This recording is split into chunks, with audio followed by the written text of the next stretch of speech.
cho cũng nào nữa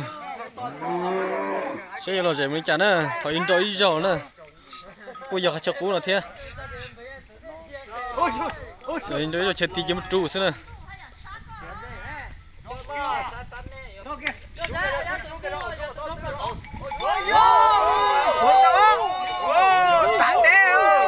đồ xưa tụi nó là chuyện xưa chả nói chỉ cha chơi đá đó tụi con à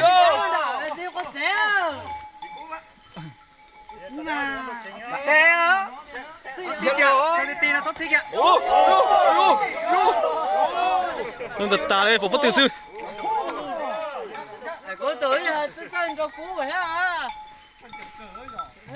Chân trời đấy nè chị đi đỡ gì đó. đâu là gì sư nữa giấy tệ nữa cũng đã tụt chờ sư thì cái mà đâu tôi là gì để ta đó tụi nó nè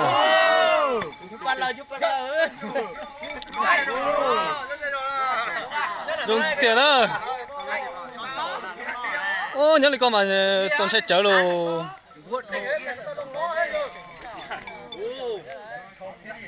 buộc cười đấy à muốn dành trả cho đó tụi nó giờ chả nhớ rồi chứ rồi chả nữa cút trong lút tàu chứ cho con nào thế đi chết tim cái chứ còn nữa theo mà rất cho đấy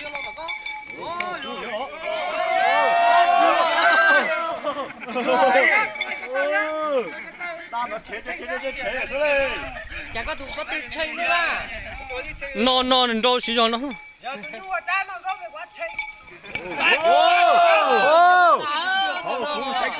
người tiền á ai thằng nó cú đá rất thì mà chân giờ thì tiền liền á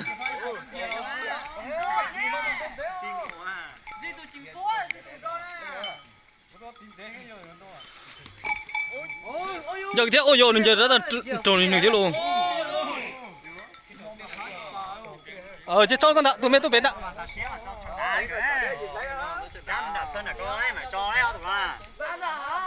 cái chơi đi có rất chi rồi tao tụi nó nhìn cô nó tao tôi để tụi tích cho đến cô tao thế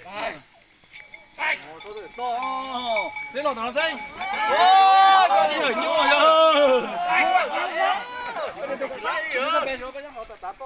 chỉnh lại liền Saya tu dah.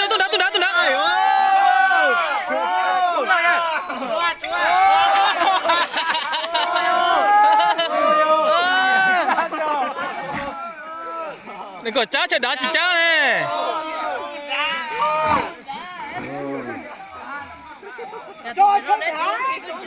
Đừng nào rồi. Như gì?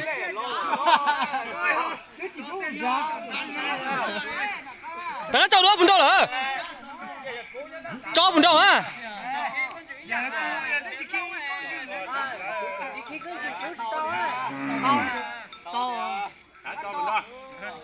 Chỉ cần trâu này.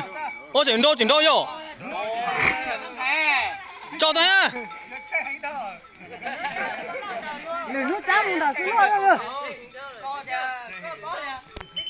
Sao đi nó xưa cho chị xưa.